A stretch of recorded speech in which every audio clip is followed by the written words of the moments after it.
Salut tout le monde, c'est E-Tech, j'espère que vous allez bien. Aujourd'hui, on se retrouve dans une nouvelle vidéo dans laquelle on va parler du Google Pixel 3a XL. Donc si vous vous souvenez bien, je vous avais fait un petit déballage de ce smartphone il y a de cela quelques mois. Entre temps, j'ai pu bien le tester et bien m'amuser avec, il est donc temps de vous dire ce que j'en pense. Bon, premièrement, côté design, on va retrouver du plastique brillant sur le haut du smartphone et du plastique mat sur 80% de la partie inférieure du smartphone. Et alors, je pensais pas dire ça un jour, mais c'est très plaisant de retrouver du plastique à l'arrière du smartphone. Premièrement, c'est hyper confortable, voilà, à prendre en main, je trouve ça juste trop agréable. Et en plus, vu que c'est du plastique mat, bah du coup, on prend pas les traces de doigts. Enfin, le smartphone ne prend pas les traces de doigts, et du coup, je trouve ça bien plus cool parce que là, je l'ai utilisé sans coque pendant toute cette période de temps et j'ai pas vu une seule fois les traces de doigts. Bon, après, oui, évidemment, il peut y avoir des traces de doigts sur la partie brillante, mais ça m'étonnerait qu'on utilise son smartphone comme ceci. Et petit point bonus, il a le petit bouton power coloré et ça c'est quelque chose que personnellement j'aime beaucoup. Passons désormais à la face avant du smartphone, donc il a un écran OLED de 6 pouces. Alors cet écran, il est bien, franchement, j'aime beaucoup les couleurs, etc. Mais par contre, là où je trouve ça très dommage, c'est qu'on ait toujours des bordures sur le haut et sur le bas du smartphone. Enfin, d'ailleurs, plutôt le haut et le bas du smartphone, puisque du coup, là vous voyez, il fait 6 pouces, mais si jamais je le mets à côté de mon iPhone 11 Pro Max qui fait 6,5 pouces, eh bien, ils font la même taille, voire même le Google est légèrement plus grand, alors qu'il y a quand même 0,5 pouces de moins.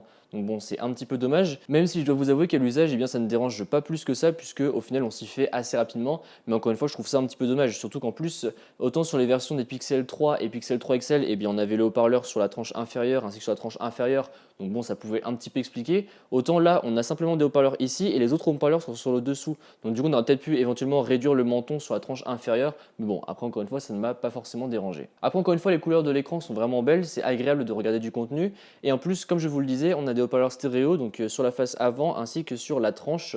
Donc bon, personnellement, je préférais quand même les haut-parleurs du Pixel 3 parce que du coup, étant donné qu'on les avait en façade frontale, bah, le son venait directement sur nous, alors que là, on a une partie qui vient sur nous et l'autre partie qui sort par là. Mais bon, c'est quand même déjà cool d'avoir des haut-parleurs stéréo. En ce qui concerne les performances du smartphone, eh bien, vous avez un Snapdragon 670, 4 Go de RAM ainsi que 64 Go de stockage pour la version entrée de gamme. Donc 4 Go de RAM, je sais que ça peut paraître peu pour un smartphone Android car la plupart du temps, les smartphones ont des surcouches constructeurs par-dessus, ce qui nécessite un peu plus de ressources pour les faire tourner.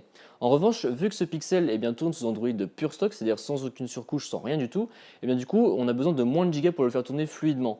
Et c'est le cas avec ce smartphone. Franchement, je trouve qu'il a tourné vraiment super bien. En plus, moi personnellement, Android pure stock, c'est quelque chose que j'adore utiliser au quotidien. Enfin bref, voilà, franchement, j'adore. Et après, côté performance, il fait retourner la majorité des grosses tâches. Franchement, vous pouvez jouer avec, vous pouvez faire quelques retouches photos. Bon, après, il va chauffer des fois un petit peu lorsqu'on va vraiment le pousser dans ses retranchements. Mais bon, en vrai, ça reste quand même relativement correct et vous pourrez faire encore une fois tourner toutes vos tâches sur ce smartphone sans aucun souci. Alors par contre, il y a pour moi quand même un petit point qui fâche un peu sur ce smartphone, et bien c'est la batterie. Donc il a une batterie de 3700 mAh, donc sur le papier c'est une bonne batterie. Cependant, en utilisation, eh bien vous ne tiendrez pas plus la journée. Du moins c'est ce que j'ai eu avec mes utilisations personnelles, donc vous le savez, j'ai des utilisations assez intensives, je vais faire beaucoup de choses avec mon smartphone toute la journée, et en fin de journée, il me reste seulement quelques pourcents. Donc bon, après mes journées, je les commence à 7h, 8h, et je vais finir vers 23h, minuit. Donc voilà, ça vous donne un peu un ordre d'idée de mes journées, et je vais faire énormément de choses, mails, réseaux sociaux, appels, messages, WhatsApp, actualités, enfin bref, tout ce que vous voulez qui est possible avec un smartphone, eh bien je vais le faire pendant la journée. Et voilà, il me restait seulement quelques pourcents à la fin de la journée, donc je trouvais ça un petit peu dommage parce que pourtant on a 3700 mAh, mais c'est pas forcément superbement bien géré. Donc du coup, à la fin de la journée, c'est un peu ric-rac. En revanche, il y a une partie sur ce téléphone qui n'est pas du tout ric-rac, qui est juste pour moi incroyable, et bien c'est la partie photo.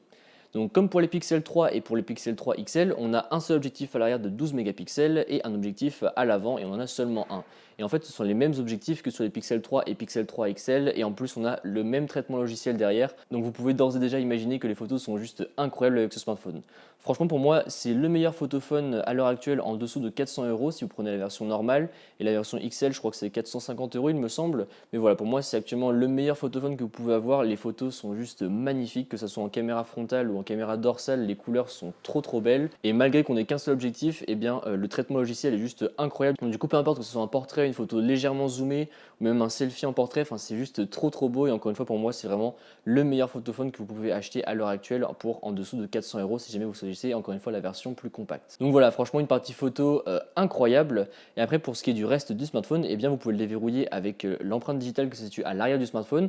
Donc voilà, le capteur tombe bien sous les doigts, donc on n'a pas de souci pour y accéder, c'est pratique et il marche assez rapidement. C'est pas forcément le plus rapide, mais c'est pas non plus le plus lent, donc c'est plutôt cool. Autre petit point à savoir sur ce smartphone, eh bien il a aurait une prise jack sur le dessus, donc si jamais vous avez encore besoin d'une prise jack, eh bien ce smartphone est l'un des derniers à encore en proposer une. À part ça, sinon il se recharge en USB-C et vous avez la recharge rapide intégrée. Et en ce qui concerne les prix du smartphone, donc je vous le disais, c'est en dessous de 400 €, il me semble que c'est 399 pour la version compacte et c'est 479 pour la version plus grande, donc pour la version XL. Et donc du coup, qu'est-ce qu'il faut retenir de ce smartphone? Eh bien c'est pour moi l'un de mes petits coups de cœur de cette année dans le segment milieu de gamme, parce que les photos sont incroyables, j'adore la finition en plastique comme ça, franchement j'adore, je pensais pas dire ça un jour encore une fois, mais j'adore. L'écran est bien géré, alors après pour moi c'est juste la batterie qui coince un peu, mais honnêtement je pourrais très largement l'utiliser au quotidien sans aucun souci.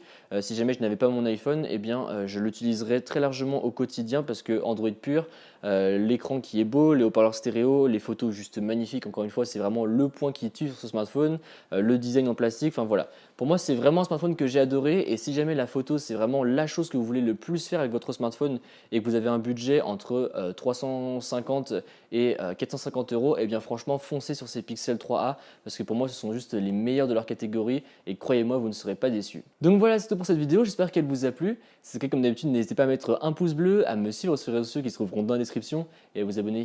Allez, salut!